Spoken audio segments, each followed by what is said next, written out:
Buenas tardes, bienvenidas, bienvenidos a la edición central de MBD Noticias. ¿Cómo estás, Mariana? ¿Cómo te lleva este calor? Muy bien, a mí, yo la verdad que prefiero las temperaturas más altas que las más bajas. Preferiría que llueva porque, bueno, está complicada la situación de la crisis del agua acá en la zona metropolitana y Montevideo, así que, bueno, hay bastante para decir sobre eso. Exacto, y si te parece empezamos por ahí. La situación de la crisis hídrica es cada vez más alarmante. La capacidad actual de la represa de Paso Severino es de 1.121.000 metros cúbicos, lo que representa un 1,6% del total de su capacidad. Las reservas de agua para Montevideo y la zona metropolitana alcanzarían hasta finales de la semana o principios de la próxima, según estimó el director de OCE por el Frente Amplio, Edgardo Ortuño. Sí, por otro lado, la ministra de Salud Pública, Karina Arrando, dijo que un posible escenario es recomendar el consumo de agua embotellada a toda la población. Por su parte, la exdirectora de Inumet, Madeleine Renon, dijo que no se visualizan eventos significativos de lluvias que puedan paliar esta crisis hídrica y advirtió que ya no queda agua dulce para mezclar con el agua salada. Bueno, tendremos bastante desarrollo de esta información, pero no será el único tema de esta edición. Vamos a ver titulares. Uruguay emitió comunicado en solitario tras la cumbre del Mercosur. La calle Pou se declaró pesimista sobre la posibilidad de concluir el acuerdo con la Unión Europea y reiteró planteos para flexibilizar y modernizar el bloque regional. El diputado Sebastián Andújar, presidente de la Cámara de Representantes, aseguró que la coalición de gobierno está pasando un momento incómodo políticamente, pero afirmó que de esta situación se sale escuchando a la gente. No alcanzaron los votos en el Parlamento para la moción de censura contra el ministro Luis Alberto Heber. Cabildo Abierto ratificó críticas a la gestión en seguridad, pero no acompañó la propuesta del Frente Amplio. Yamandu Orsi y Álvaro Delgado lideran las preferencias en el Frente Amplio y el Partido Nacional. Según encuesta de Equipos, la interna frentista es competitiva, ya que Carolina Cose se ubica a solo 3 puntos de su colega canario. Las exportaciones de bienes cayeron 33% en junio, lo que provoca una caída acumulada del 22% en el primer semestre del año. Brasil se ubicó como el principal destino de las exportaciones uruguayas. El presidente de Brasil, Lula da Silva, sancionó una ley que establece la paridad salarial y de remuneraciones entre hombres y mujeres que desempeñen funciones idénticas. El Senado de la República homenajeó este martes a los músicos Mario Carrero y Eduardo Larbanois, que celebraron 45 años de carrera.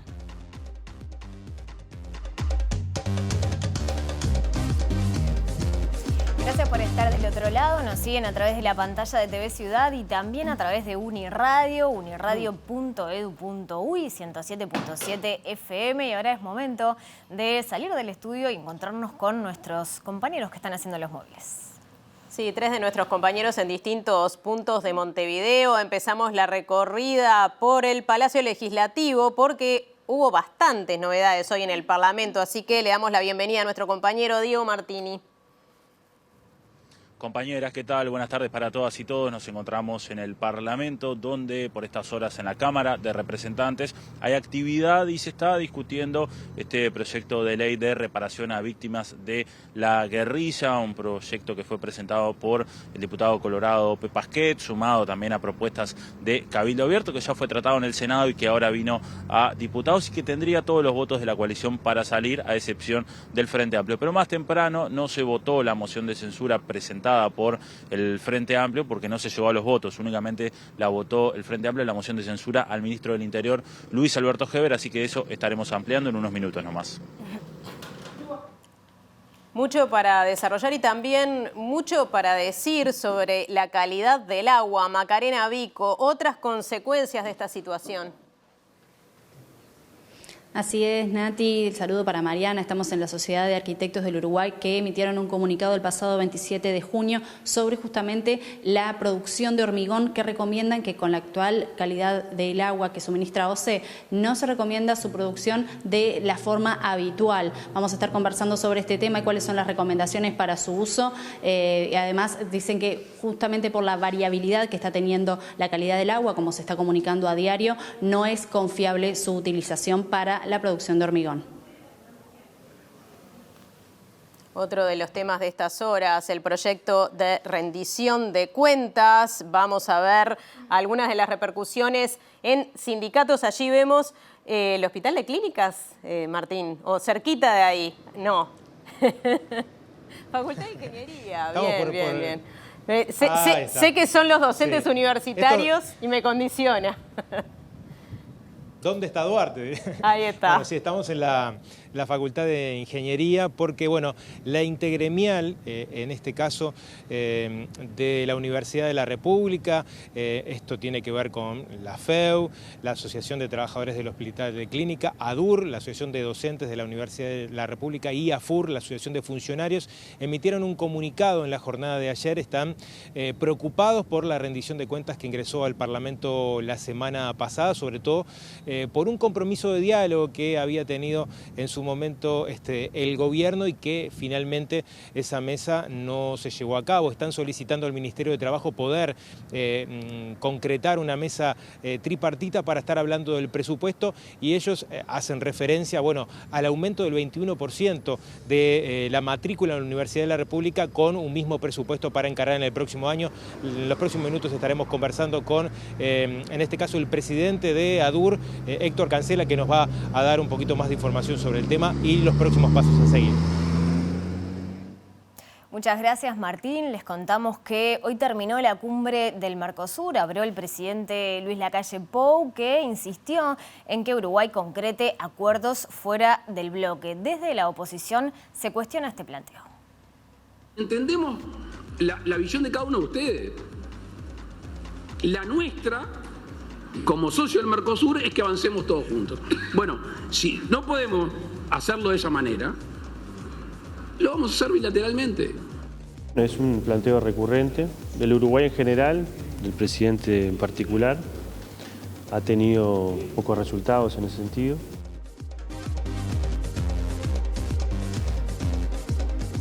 Bueno, empezamos el desarrollo de la información. Vamos a nuestro tema de portada. La ministra de Salud Pública, Karina Rando, afirmó que el agua de OCE continúa siendo segura para el consumo de la población que no tiene enfermedades. Sí, sostuvo que no se sabe cuál y cómo será el próximo escenario y dijo que no se descarta que en algún momento se recomiende a todas las personas no beber agua de OCE. El agua hoy en día no ha cambiado las características respecto a lo que yo hablé ya hace unas 3 semanas. Hace unas 3 semanas nosotros dijimos que con 420 miligramos de sodio por litro el agua podía ser es segura para el consumo humano de todas aquellas personas que no tengan enfermedades. El aumento de sodio ha sido, nosotros ayer lo hablamos con OCE y ha habido un aumento por determinada situación que se presentó, que lo que ellos nos manifestaron es que era transitorio. De no ser transitorio, hoy tenemos otra reunión con OCE y Presidencia, de no ser transitorio vamos a tener que cambiar las condiciones y por supuesto dar nuevas recomendaciones. Todavía no sabemos exactamente cuándo será el próximo escenario y el próximo escenario si va a ser un escenario que todavía el agua va a ser segura o si ya vamos a pasar a un escenario en el cual tengamos que no recomendar beber a ninguna persona agua de OCE. Seguimos en tema. Las reservas para Montevideo y zona metropolitana de agua alcanzarían hasta finales de esta semana o principios de la próxima, según afirmó el director en representación del Frente Amplio en OCE, Edgardo Ortuño. La capacidad de Paso Severino es de 1.121.000 metros cúbicos, lo que representa un 1,67% del total de su capacidad, o sea, 67 millones de metros cúbicos. Hoy se extrajeron 50.000 metros cúbicos de esa fuente de agua, la cifra más baja desde que comenzó la crisis hídrica. Si esa es la cifra que se mantiene durante los próximos días, el cálculo da 11 días de reserva de agua. Sin embargo, se estima que se irá tomando menos de esta fuente al pasar los días. Seguimos en tema. La exdirectora de Inumet, Madeleine Renom, advirtió que en el corto plazo no se visualizan eventos significativos de precipitaciones, de lluvias, que puedan paliar la crisis hídrica que atraviesa el área metropolitana. También dijo que ya no queda agua dulce para mezclar con la salada. Vos venís debiendo agua hace muchos meses. Claro. En la zona del suroeste, en el último año, llovieron 500 milímetros cuando tienen que llover 1.000 y pico, 1.150 más o menos. Entonces estos 25, 30 milímetros que precipiten o así sean 50 o 60, no va a levantar la crisis. Eso digo, y si bien hay que consultar a los hidrólogos o ingenieros hidráulicos, o sea, cómo funciona eso después a nivel de caudal, ¿no? Sí, es que ni siquiera soñamos con levantar la crisis. Ya no queda agua dulce para mezclar con el agua salada. Claro. Que esa es una realidad. Ya estaban los valores de cloruro y sodio en el agua de las canillas en la zona metropolitana ya no estaría dentro de los rangos, por lo que he escuchado, de que sea bebible, o sea, ni siquiera ya sacamos el potable, o sea, el bebible. Entonces, en el corto plazo no se ven eventos. Y el expresidente José Mujica afirmó que el Frente Amplio comparte la responsabilidad con el gobierno en la actual crisis del agua. Sostuvo que cuando gobernó su partido priorizó no aumentar el déficit fiscal al realizar el proyecto de la represa Casupá, que se podría haber hecho a tiempo.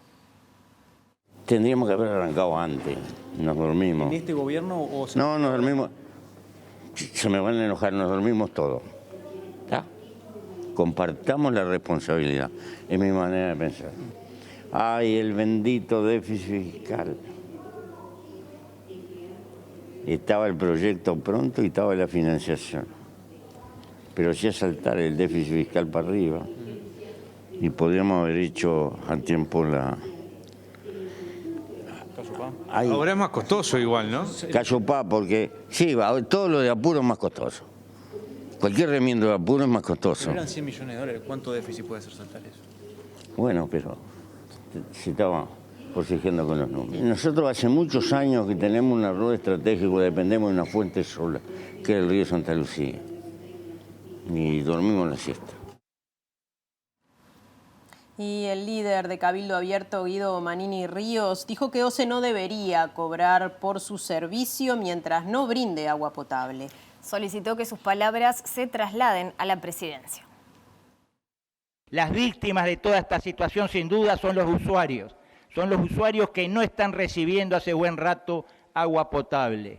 Entendemos que es imprescindible que la OCE no cobre el consumo de agua mientras el agua no sea potable porque no está cumpliendo con una parte del contrato que le exige darle agua potable a los usuarios. No puede cobrar esa agua potable mientras no la esté brindando. Creemos que eso es claro y que en definitiva es de estricta justicia. Pero todo este episodio muestra una vez más la falta de visión de los gobernantes a largo plazo. Manini agregó que se debió haber construido la obra de la represa de Casupá y que las obras para desviar agua del río San José al Santa Lucía se debieron haber iniciado hace meses. Hoy se habla de una obra a nivel del río San José, un desvío hacia el río Santa Lucía, para solucionar tal vez en parte el problema. La pregunta que me surge a mí y creo que le surge a cualquier uruguayo, es que si eso era solución, ¿por qué no se hizo hace meses? Ahora estamos contrarreloj, si son 30 días, si son 60, si son 90, pero claramente ante un daño ya irreversible, ante una afectación ya irreversible para los consumidores del área metropolitana. Atención, porque el Ministerio de Trabajo recomienda a empleadores, tanto públicos como privados, suministrar 1 litro de agua embotellada por jornada laboral a trabajadores de Montevideo y Canelones que certifiquen ciertas enfermedades. Y estas son enfermedad renal crónica, insuficiencia cardíaca, cirrosis, a las embarazadas, también aquellas personas que toman medicamentos antihipertensivos y diuréticos. En la última resolución de salud pública, ¿verdad?, de días pasados, se establecen determinados colectivos que reúnen determinadas condiciones, comorbilidades, en las cuales sería necesario el aporte, o sea, la recomendación de agua potable. Es verdad, en aquellos casos, por ejemplo, de personas con hipertensión, personas que tienen de insuficiencias renales, personas que están cursando un embarazo, algunas otras cuestiones, hacen necesario atender específicamente a esos colectivos. En materia de eso, CONASAT resolvió hoy la recomendación de que en esos casos se aporte agua potable. El Consejo Nacional de Salud y Seguridad en el Trabajo, que está integrado por cámaras empresariales, Estado y PIT-CNT, va a hacer un seguimiento permanente de esta situación para irla llevando, digamos que día a día o periódicamente. El CONASAT ya está citado para la semana que viene para hacer un monitoreo de cómo va evolucionando este problema que no depende de nosotros. Se trata de un tema de una recomendación de salud pública que ante una certificación que acredite la condición se otorga el beneficio del agua potable. Cabe destacar la gran seriedad con la cual tanto empleadores como trabajadores han manejado este tema en el país, cuya muestra es, por ejemplo, la resolución de la tripartita de la construcción. El ZUNCA y las cámaras de la construcción han acordado hace unos días, precisamente en esta misma línea, el aportar 1 litro de agua potable diario a quienes acrediten estas condiciones. Y agregamos que el Ministerio de Desarrollo Social informó que realizó el pago equivalente a 2 litros de agua diarios para el mes de julio a 540.000 personas, beneficiarias de la cartera y jubilados y pensionistas que perciben jubilaciones mínimas. El ministro de Desarrollo Social, Martín Lema, había anunciado que la medida, que se enmarca en la emergencia hídrica de Montevideo y Canelones, se extenderá por el tiempo necesario. Presenta. Antel conecta 5 GB con Uruguay para que vos te conectes con el futuro. Momento de salir del estudio y encontrarnos nuevamente con nuestra compañera Macarena Vico, que nos va a dar otra perspectiva de los impactos de la crisis del agua, pero esta vez, Maca, enfocado en lo que tiene que ver con algunas actividades económicas. Contanos, te vemos y escuchamos.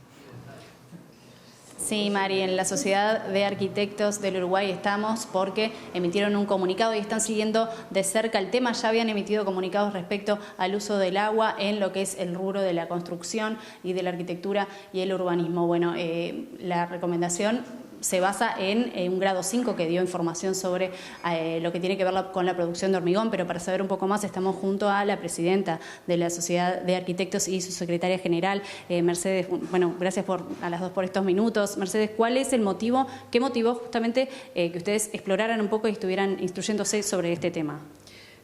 Sí, ¿qué tal? Muchas gracias. Más que nada las consultas. Nosotros somos un espacio, la Sociedad de Arquitectos del Uruguay, un espacio abierto al que llegan muchas consultas sobre este tema y bueno, nos mueve formar parte de esta reflexión de alguna manera. Hemos solicitado informes técnicos y por eso el informe del arquitecto Fernando Tomeo, también el informe del arquitecto Fernando Franza, todos docentes de la Facultad de Arquitectura, Diseño y Urbanismo de UDELAR. Y no son los únicos, nosotros estamos recogiendo información para formar parte de esta reflexión, de poner a la vista el tema, de seguir planteándonos preguntas sobre las consecuencias de lo que significa el cambio del agua, ¿verdad? En lo que hace a la arquitectura, en lo que hace a los usos en ella, a lo diario y a lo que influye a futuro también, ¿verdad?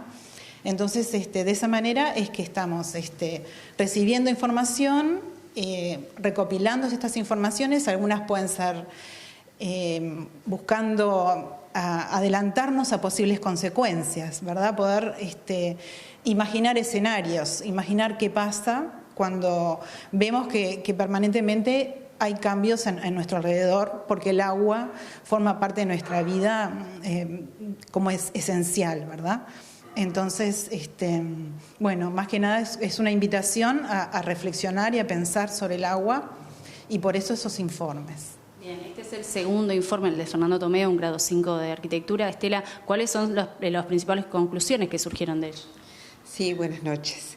Este informe, que es muy específico y es de un grado 5 de la cátedra de construcción, establece, digamos, las prevenciones que podemos estar tomando ante la incertidumbre de cuánto cloro exactamente tiene el agua. Y esto es importante para las pequeñas obras donde se hace el hormigón a pie de obra.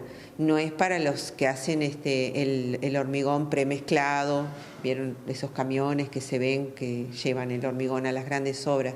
Esos no, porque las propias hormigoneras tienen sus pozos semisurgentes y no tienen problema, además permanentemente están haciendo mediciones del agua. Nosotros tenemos una norma, UNIT, que es la que establece que para el hormigón el agua no puede superar 3 gramos por litro. Hoy estamos en 0,8, 0,9, de acuerdo a las informaciones que brinda OCE. Pero ante la alerta de que podría aumentarse el cloro es que debemos estar atentos y sobre todo los que tienen obras donde hacen el hormigón a pie de obra, pueden ir midiendo digamos, la salinidad del agua. ¿Qué consecuencias puede tener, digamos, ese aumento después en la construcción? Y bueno, el tema es que el hormigón armado tiene adentro del hormigón varillas de hierro que son sensibles a la oxidación. Si tenemos agua con sal, obviamente eso puede aumentar esa oxidación. Pero el mismo informe de Tomeo establece algunas medidas que se pueden tomar hoy, que no son tan costosas, que no implican una gran inversión, como manejar, por ejemplo, el vibrado mecánico, el cambiar la dosificación del cemento Portland, qué sé yo. Digamos, hay recomendaciones que hoy las podemos tomar en forma precautoria, ¿no? No es que hoy el agua necesariamente va a producir un hormigón menor, no lo dice eso el informe. Lo que está estableciendo es que seamos cuidadosos, que tengamos, digamos, precauciones y que estemos atentos a los informes del nivel de cloro que tenga el agua, ¿no? Bien, bárbaro. Por último, el 10 de agosto van a estar haciendo un conversatorio. Sí. Bueno, enfocando esta idea de generar como una base de información sobre el tema, como a distintas, digamos, escalas, a lo que podemos como buscar opiniones. La idea es confrontar ideas, ¿no? Que todos opinemos igual. Por eso me parece que está bueno esto que nosotros queremos generar como un conversatorio con el plan de juntarnos a pensar sobre el tema. Las distintas facultades, estamos haciendo contacto con la Facultad de Ciencias, de Química, de la de Arquitectura, o sea, invitar en general a las facultades y para tener esa mirada que es como más a largo plazo, de ver el agua, los recursos naturales, de cómo los estamos usando, de cómo, digamos, recién nos alarmamos cuando no contamos con ellos o cuando algo les sucede, y creo que tenemos que tener una actitud distinta de cómo nos estamos manejando. Así que, bueno, es una invitación. Bárbaro, queda hecha la invitación entonces para el 10 de agosto, este conversatorio que invita justamente a reflexionar sobre el uso del agua y, bueno, estas recomendaciones que brindan en cuanto a la producción de hormigón. Presentó Antel conecta 5 GB con Uruguay para que vos te conectes con el futuro. Bien, muchas gracias a Macarena y a todo el equipo. Cambiamos de tema. Uruguay no firmó la declaración final de la cumbre del Mercosur que se realizó en la ciudad argentina de Iguazú y emitió su propio comunicado. En su intervención, el presidente Luis Lacalle Pou se declaró pesimista sobre la posibilidad de concluir el acuerdo con la Unión Europea y también reiteró que Uruguay seguirá planteando la necesidad de modernizar el bloque. También dijo que insistirá en un tratado de libre comercio bilateral con China. Yo le auguro al presidente Lula la mayor de las suertes y sé que va a poner empeño en finalizar el acuerdo con la Unión Europea. Le pido, por favor, que sea el generador de un poco de optimismo en mi ya abundante pesimismo sobre este acuerdo. ¿Por qué? Porque 25 años de negociación en el mundo moderno no es lógico. Todas las cosas que han cambiado en estos tiempos. Entonces, sabemos cuáles son las cosas que tenemos a favor, sabemos cuáles son las cosas que tenemos en contra. Despejemos los obstáculos, y sé que Brasil está en eso, para poder culminar. Entre otras cosas porque necesitamos credibilidad a los actores particulares para que realmente se construya esa confianza en la posibilidad de unión de estos bloques. Con respecto a China, ustedes saben cuál ha sido la posición de Uruguay. De nuevo, juntos. Pero cuando vemos que no avanzamos juntos y entendemos la visión de cada uno de ustedes, la nuestra, como socio del Mercosur, es que avancemos todos juntos. Bueno, si no podemos hacerlo de esa manera, lo vamos a hacer bilateralmente. Y el senador del Frente Amplio, Daniel Casciani, hizo referencia al planteo de la calle Pou en la cumbre y a su justamente postura de flexibilizar el bloque. El legislador dijo que sería un retroceso abandonar el Mercosur y que tampoco hay acuerdo en la coalición sobre una medida en este sentido. Es un planteo recurrente del Uruguay en general, del presidente en particular. Ha tenido pocos resultados en ese sentido. También hay que tener cierta prudencia en los planteos que hacemos para guardar la región, porque la región es importante para el Uruguay, los países no se mudan, pero también para tener una agenda externa importante a nivel del Mercosur. ¿Rever la forma de asociación no es prudente en este momento? Yo creo que eso fue un libretazo del canciller, ¿no? Hoy el presidente ni siquiera lo mencionó, así que me parece que ahí quizá habría que sintonizar un poco más entre la Cancillería y la Presidencia de la República las cosas que se hacen, sobre todo porque estamos hablando de cosas que no son nada sencillas. Es decir, el Mercosur para el Uruguay es nuestro principal socio comercial y sería bueno que cuando se dicen esas cosas, por lo menos haya estudios previos, qué impacto puede tener en la economía. Estamos hablando de trabajo nacional, de los productores que todos los días trabajan y que también tienen un esfuerzo muy importante para producir y sobre todo para exportar, y creo que perder las preferencias arancelarias que hoy tenemos en el Mercosur por algo que no sabemos que es incierto, me parece que no es prudente, no es adecuado y menos decirlo públicamente. Y el presidente de Brasil, Luis Inácio Lula da Silva, dijo que durante la presidencia pro tempore del Mercosur, que asume hoy Brasil durante esta cumbre de mandatarios, sus prioridades a nivel externo serán el tratado con la Unión Europea y explorar acuerdos con Asia y dentro de Asia específicamente con China. Habló también de revisar el arancel externo común y de la creación de una moneda para el comercio adentro del bloque.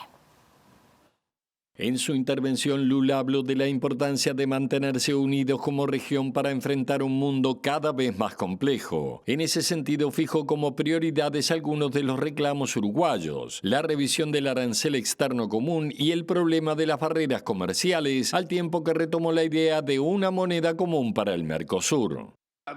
La adopción de una moneda común para realizar operaciones de compensación entre nuestros países ayudará a reducir costos y facilitar aún más la convergencia. Me refiero a una moneda de referencia específica para el comercio regional que no eliminará las respectivas monedas nacionales. En materia de vínculos con el mundo, Lula se comprometió a concretar el preacuerdo comercial firmado en 2019 con la Unión Europea. Me comprometo a concluir el acuerdo con la Unión Europea, el cual debe ser equilibrado y asegurar el espacio necesario para la adopción de políticas públicas a favor de la integración productiva y la reindustrialización. En materia de relaciones internacionales, Lula también anunció que durante su presidencia se explorarán acuerdos con China, Indonesia y Vietnam, entre otros países asiáticos, como así también con la región de Centroamérica. Bueno, finalmente la moción de censura propuesta para el ministro del Interior, Luis Alberto Heber, luego de la interpelación, no tuvo los votos necesarios para concretarse. Diego Martini estuvo trabajando y hablando con diferentes legisladores el día de hoy en el Parlamento. Diego, ¿qué novedades tenés? Buenas tardes. Así es, compañeras, buenas tardes. Hay actividad en este momento en la Cámara de Representantes, donde nos encontramos. Como mencionábamos, va a estar tratándose el proyecto de ley de reparación a víctimas de la guerrilla entre el año 1962 y 1976, presentado por el diputado colorado Pepe Pasquet, un proyecto que viene de la Cámara de Senadores y que había sido suspendido tras los hallazgos que se encontraron en el Batallón 14. Pero más temprano se dio esta moción de censura al ministro Heber, que presentó el Frente Amplio en la última interpelación de la semana pasada al ministro, que el Frente Amplio la presentó antes de conocer la postura de Cabildo Abierto, una postura que Cabildo Abierto rechazaba, digamos, la estructura en materia de seguridad del ministro Heber. Hoy se votó solamente con los votos del Frente Amplio, por lo que no salió esta censura. Escuchemos lo que decía al respecto la diputada Frente Amplista Cecilia Cairo. Esta moción de censura la presentamos en la última sesión, ¿verdad?, en la interpelación misma. Y cuando se presenta esa moción de censura, que fue lo que definió el Frente Amplio, no se precisa votar, hay que llamar automáticamente a una nueva sesión, que fue lo que pasó. Al lograr los votos para declarar insatisfactorias las explicaciones del ministro Heber, para nosotros el tema estaba resuelto. Había que cumplir con esto, vinimos, pero creo que lo importante de resaltar es que hoy el ministro no tiene el apoyo del Parlamento. La censura la presentamos porque había que decir algo y se llama asamblea apenas eso sucede, así que nosotros la sesión la teníamos que tener sí o sí, no conocíamos la moción de Cabildo. Al ver la moción de Cabildo y encontrar que habían puntos que estábamos de acuerdo, salió aprobada y ese es el problema. Hoy el ministro no tiene el respaldo del Parlamento. Eso no cambió. ¿Se esperaba igual que Cabildo no votara esta moción? Sí, nosotros estábamos convencidos que eso iba a pasar. Hay momentos políticos en los que uno da un paso adelante y después da uno para atrás. Nosotros veníamos convencidos que eso pasaba y si hubiéramos podido levantar esta sesión lo hubiéramos hecho. Pero el presidente ya había llamado a esta sesión y había que participar. Bien, hablamos también con la diputada cabildante Nazmi Camargo, quien aseguró obviamente que no era el espíritu de la moción presentada por ellos votar una censura, que esto simplemente fue una propuesta del Frente Amplio, pero que ellos entienden que quedó claro su mensaje de que son críticos con la gestión en materia de seguridad. La escuchamos. La intención cuando presentamos la primera moción durante la interpelación era en realidad marcar las diferencias y la crítica que tenemos a la gestión que se viene llevando. En ningún momento en nuestra moción se pedía la censura. La censura fue un pedido del Frente Amplio y nosotros decidimos que la censura no la acompañaba. ¿Considera que queda marcada, clara la postura de Cabildo Abierto de no respaldo a cómo se viene llevando la gestión? Y bueno, nosotros lo que tratamos de hacer es mantener la coherencia desde el inicio, ¿no? Desde el inicio venimos presentando propuestas y marcando esa diferencia en cómo se vienen llevando adelante las políticas en tema de seguridad y creo que sí, que en este momento con la moción era muy clara, lamentablemente no salió la moción entera, pero el mensaje estamos convencidos que llegó. Bien, compañeros, como señalábamos, en estos momentos se está desarrollando esta sesión acá en la Cámara de Representantes. Ahora vamos a estar viendo en imágenes cómo se viene desarrollando esta sesión. En estos momentos está hablando el diputado colorado Felipe Schipani. Esta sesión donde se trata el proyecto de reparación a víctimas de la guerrilla. Y en las gradas hay familiares de aquellas víctimas que reclamaron que este proyecto saliera adelante y entre ellos se encuentra el exdiputado colorado Daniel García Pinto, quien presentó este proyecto en 2 periodos anteriores. Esta es la tercera vez que este proyecto se trata en el Parlamento, viene de la Cámara de Senadores y ahora se va a tratar en la Cámara de Diputados y seguramente sobre las 0 horas ya de mañana va a terminar siendo aprobado por los votos de la coalición. Por supuesto, las víctimas de la acción. Bien, y el expresidente José Mujica dijo que el ministro del Interior, Luis Alberto Heber, se está prendiendo fuego, así, textual. Sí, dijo que devolver al poder no pondría a un político al frente de ese ministerio. Si yo tuviera poder algún día, no pongo más a un político al frente de ese ministerio. ¿Un error? Porque le estoy prendiendo fuego a la política de un problema que va mucho más allá de lo policial y que está en la sociedad y que necesita un enfrentamiento global. Pero como estamos... O sea que es una autocrítica también por poner a un hombre. Sí, claro, yo...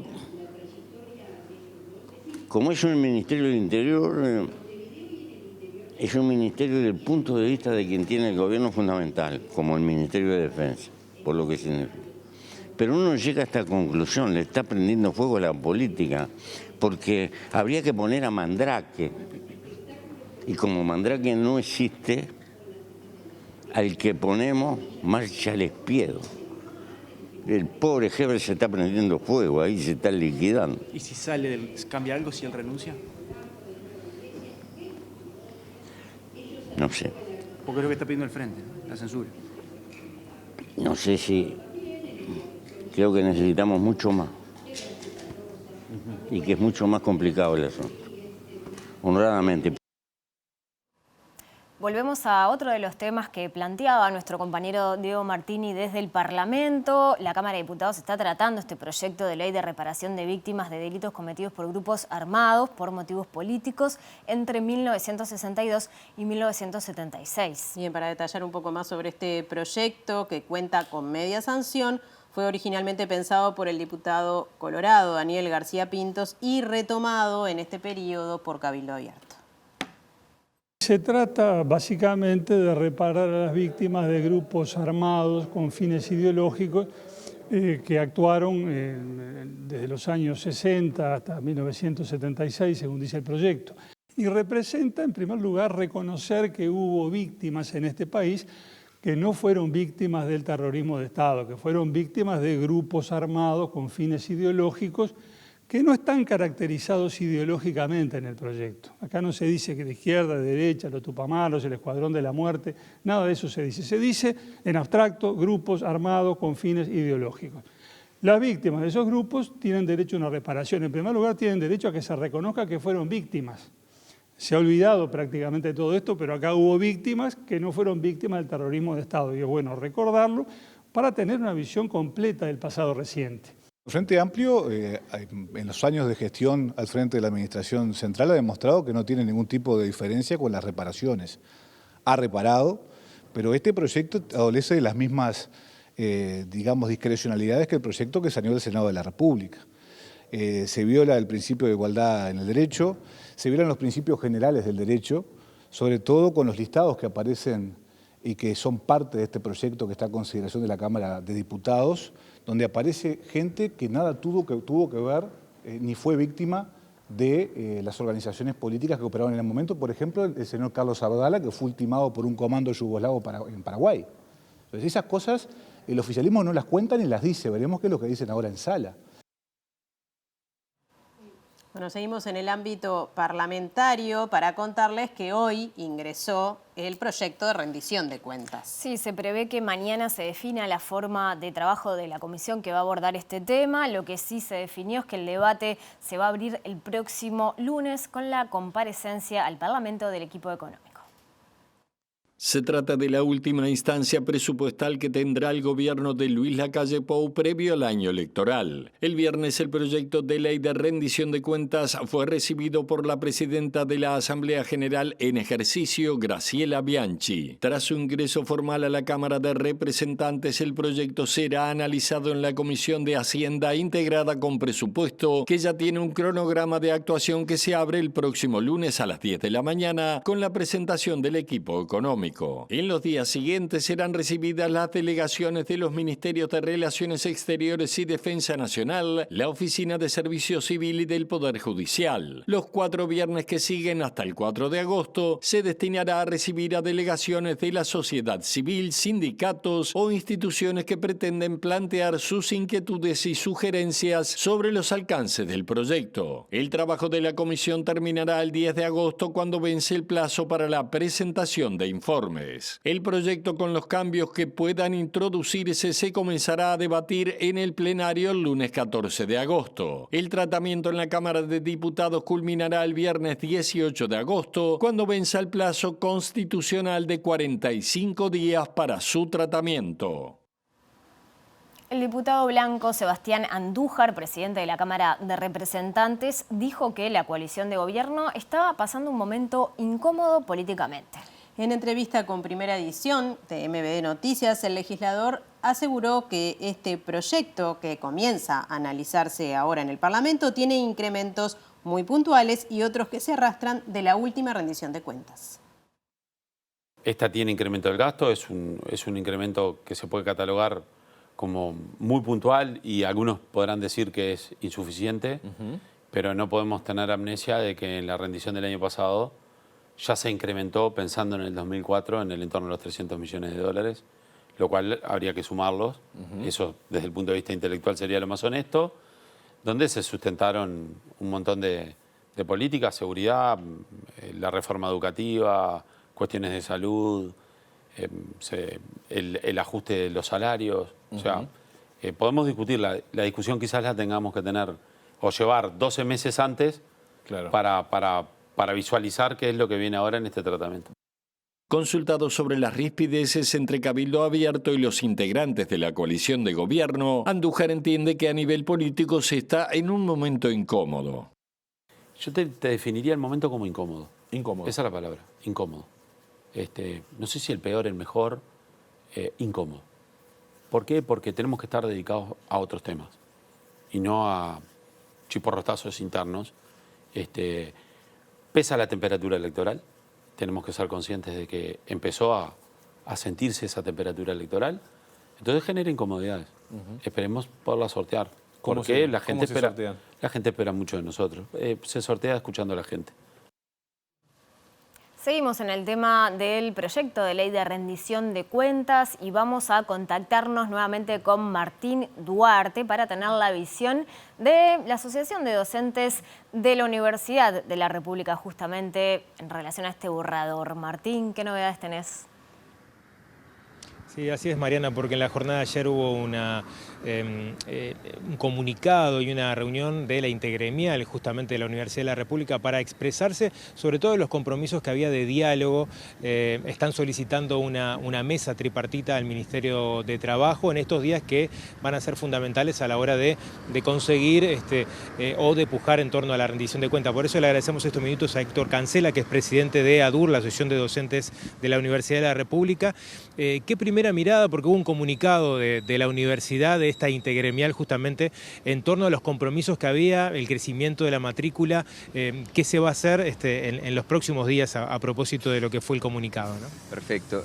Lo primero, bueno, por supuesto, en la intergremial, junto con todos los docentes, trabajadores y estudiantes, estamos reclamando una rendición de cuentas que atienda las necesidades de la universidad.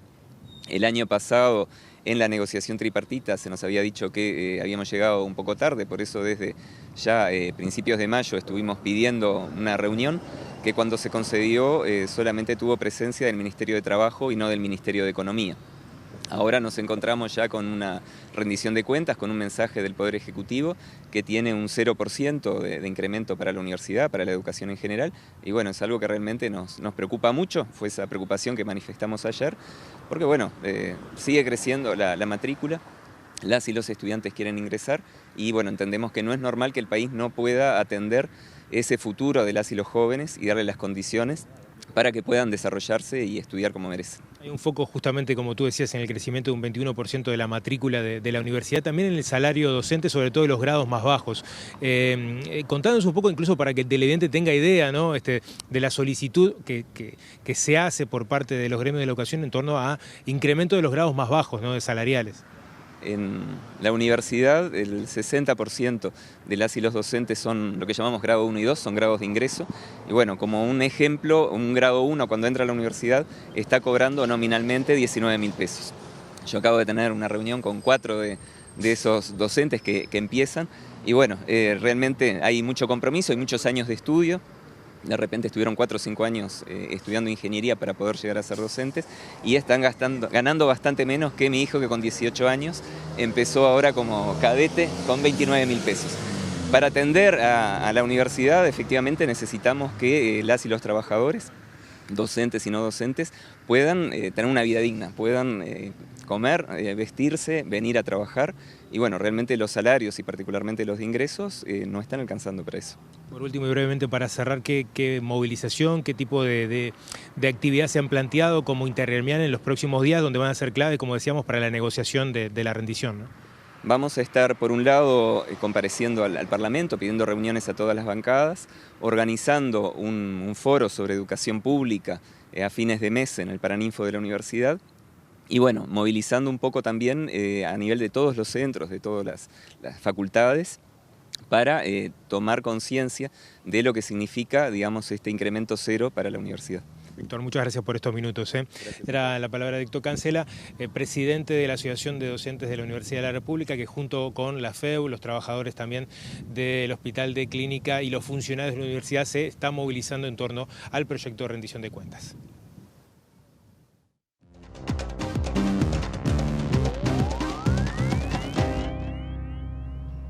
Bueno, hablamos de rendición de cuentas y hoy es jueves, así hoy es martes. Así que recibimos a nuestro compañero el economista Germán de Agosto. Todos hacen así atrás, a ver si hay algún cambio, pero no. Hoy es martes, sí.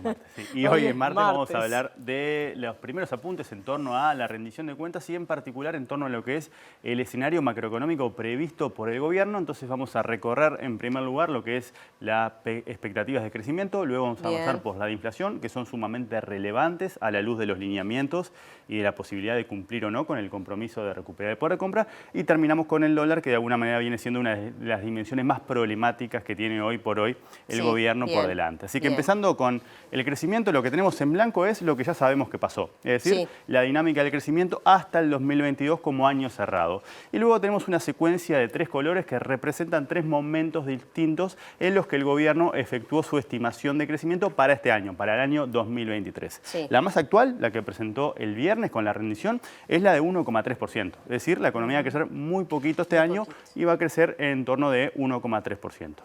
En febrero el gobierno había actualizado su proyección en relación a la rendición pasada y estaba proyectando un crecimiento del 2%. Y si nos vamos un año atrás, en la instancia presupuestal anterior, teníamos un crecimiento del 3%. Es decir, en el último año el crecimiento, la proyección de crecimiento se recortó a más de la mitad. Y si analizamos lo que pasa con la mirada de los analistas, efectivamente vemos lo mismo. Los analistas pronosticaban un crecimiento del 3% para este año a fines del año pasado y ahora están dando un crecimiento de 1,2%. Es decir, tenemos una revisión sistemática a la baja asociada, por un lado, al impacto de la sequía y por un lado, el impacto del desvío que tenemos hacia Argentina, además de otras consideraciones, naturalmente, pero el peso que tienen esos dos factores es no menor en la trayectoria que han tenido las proyecciones oficiales sobre el gobierno. Bien, eso tiene que ver con el mensaje presupuestal, digamos. También tiene que ver justamente con lo que es, esto es el encuadre, la programación macroeconómica, sobre la cual después se asienta todo lo demás, que es justamente todo lo que han ido analizando y continuaremos analizando, porque bueno, estamos hablando de un mamotreto bastante importante. Sin duda. Bien. Así que ahora pasamos a la segunda placa y acá lo que tenemos son 3 visiones distintas en torno a lo que va a suceder con la inflación. De nuevo, esto siempre lo tenemos que leer en clave poder de compra, y si lo leemos en clave poder de compra es justamente en torno a las posibilidades de cumplimiento o no del compromiso de la recomposición del salario real. Y acá tenemos las proyecciones del gobierno que se mantuvieron, son las que están en verde.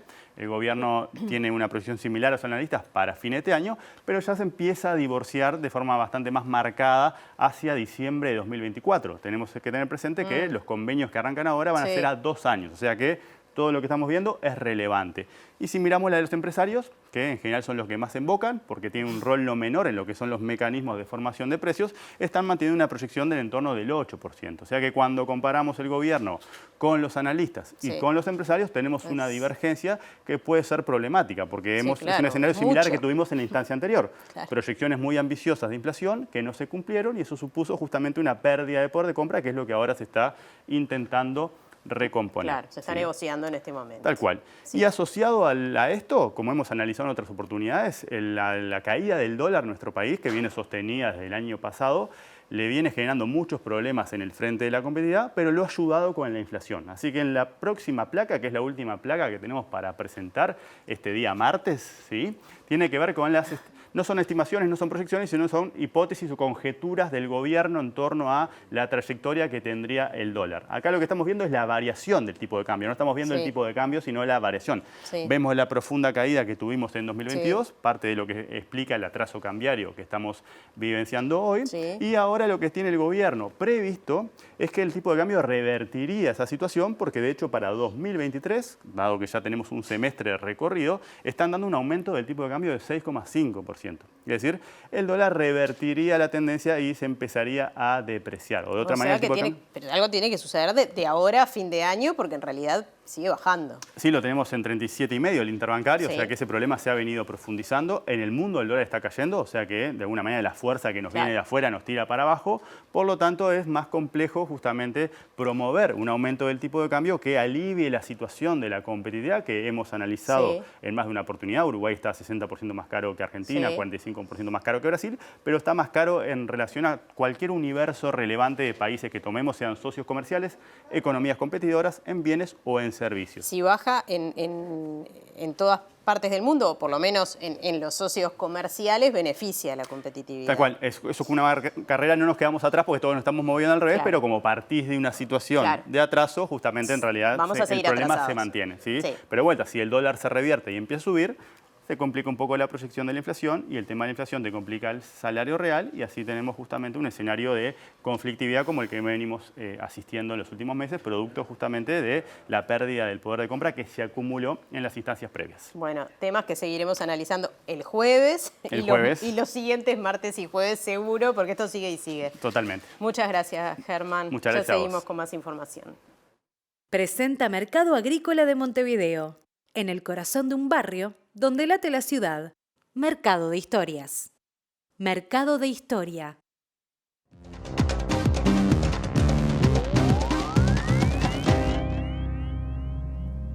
¿Qué tal? Buenas noches. Volvemos a hablar de mucha violencia en Cisjordania, particularmente dentro de la operación emprendida por Israel Casa y Jardín, que consistió precisamente en una operación la más grande que se ha visto en los últimos 20 años en esa zona, particularmente con aviones, drones y por supuesto tropas en tierra, donde las tropas israelíes han entrado al campo de refugiados de Jenin para combatir a militantes palestinos que, según el gobierno de Israel, se han camuflado dentro de la población civil para atacar a Israel. Estamos hablando de una región con mucho conflicto. Israel sostiene que Irán está atizando precisamente estos enfrentamientos que se han saldado por ahora con 10 muertos palestinos, 4.000 desplazados por la violencia, mientras que otro episodio se dio en esta jornada con un automóvil que atropelló a 7 personas en Tel Aviv, no produjo muertos, el conductor apuñaló a otro hasta ser neutralizado. Ese es el estado de situación que se vive por estas horas en la Cisjordania ocupada.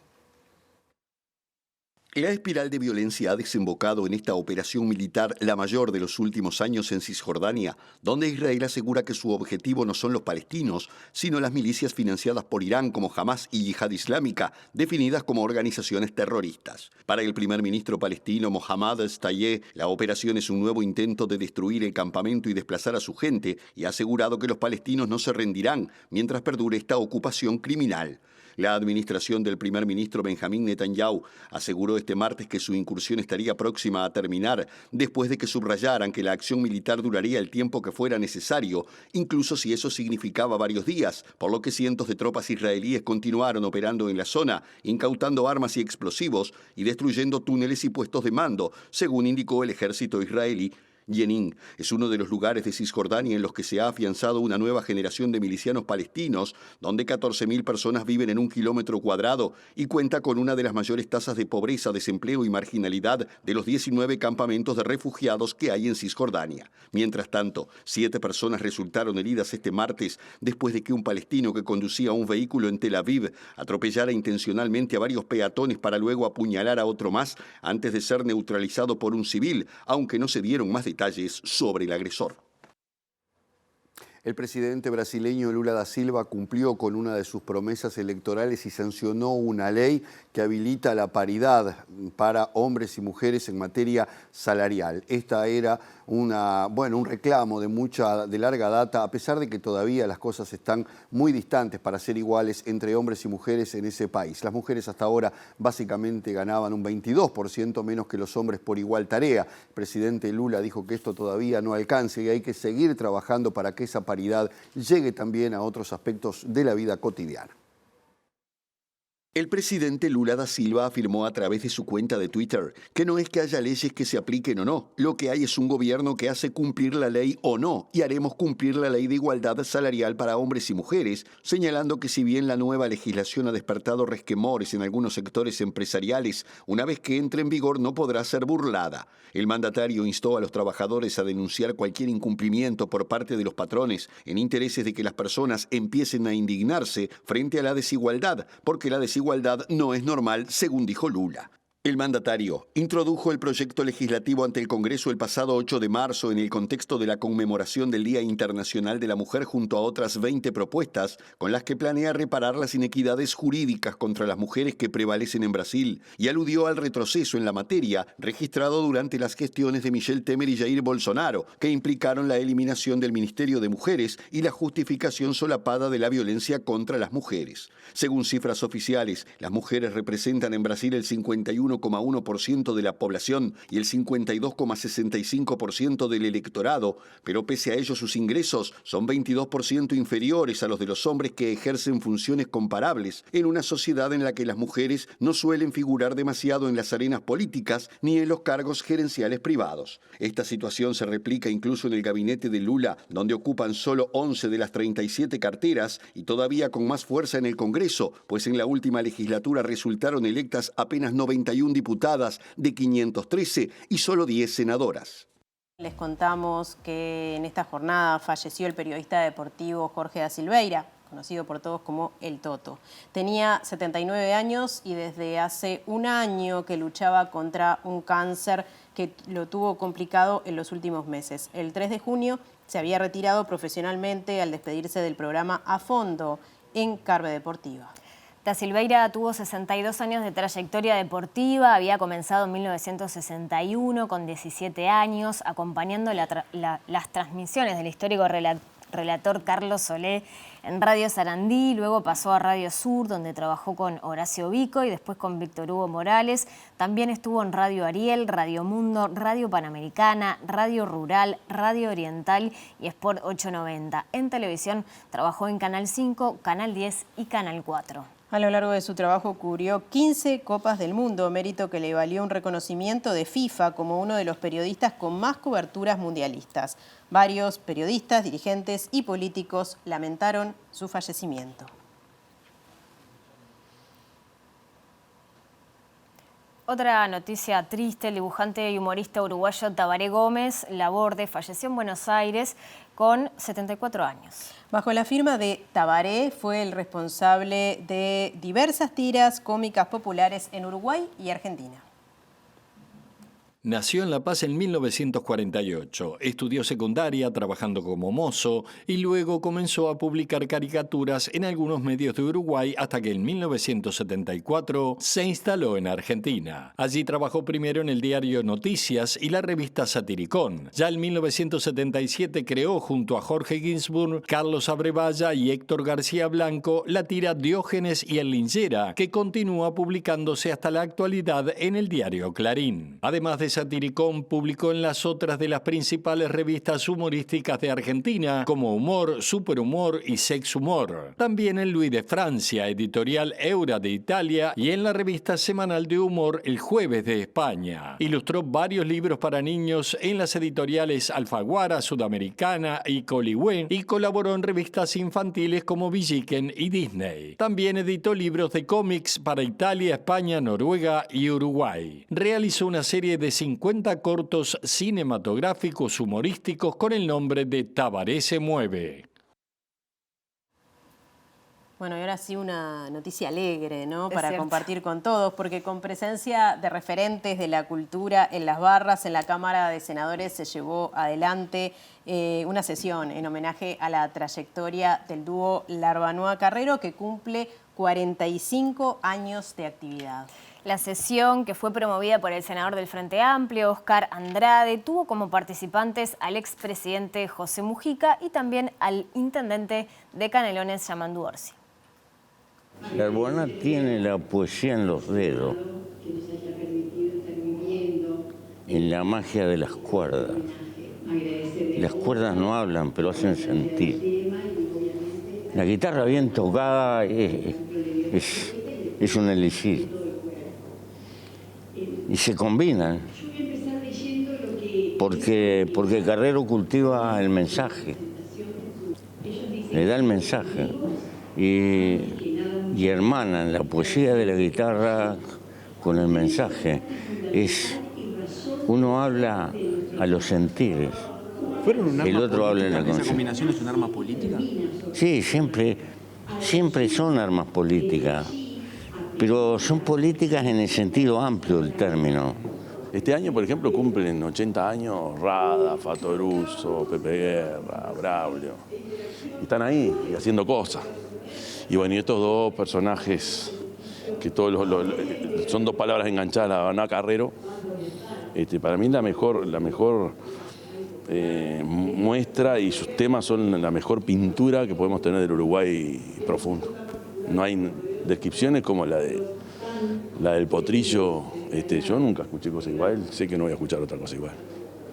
El nacimiento del Potrillo, ¿no? Ayer la yegua gateada parió un potranco que tiene sobre la frente un rombito blanco. Lobo gateado camina como con zanco y trota los tumbos como borracho. Qué difícil elegir una canción de Lerbanua Carrero. Qué emoción que da escuchar y además este reconocimiento tan merecido. Sí, tenemos buenas noticias porque si quieren saber más y escucharlos, van a estar ahora en un ratito con Lado B, los dos, Lerbanua y Carrero. Sí. Y en este marco, ¿no? En este reconocimiento que se hizo hoy en el Senado y también por sus 45 años de trayectoria. Además, les contamos que productor periodístico de Lado B es nuestro compañero Martín Duarte, que escribió un libro por estos 45 años de trayectoria de Lerbanua Carrero, así que hay mucho material para compartir en esta entrevista y los invitamos a quedarse y a escucharlo. Así es. Bueno, ahora sí, nosotras nos estamos por despedir. Antes vamos a presentar, como todos los días, el pronóstico del tiempo para Montevideo y zona metropolitana. Sí, mañana miércoles 5 de julio va a estar bastante nuboso. Hay algunas probabilidades de lluvia, una mínima de 10 grados y una máxima de 18. Lo mismo para el jueves, algunas probabilidades de lluvias y también de tormentas. La temperatura baja algo, 9 grados la mínima y 15 grados la temperatura máxima. No alcanzarían a cubrir el déficit hídrico para nada, ni cerca, pero sí, todo es bienvenido. El viernes 7 de julio ya no hay probabilidad o perspectivas de lluvia, una mínima de 7 grados y una máxima de 14. Bueno, nos vamos. Ahora inmediatamente viene Voces de la Huelga, este ciclo que estamos compartiendo hace varios días de microbiografías testimoniales sobre la huelga general tras el golpe de Estado de 1973, esta realización de José Pedro Charlo. Bien, y como dijimos luego el Lado B, así que nosotros nos despedimos y nos reencontramos mañana. Hasta mañana.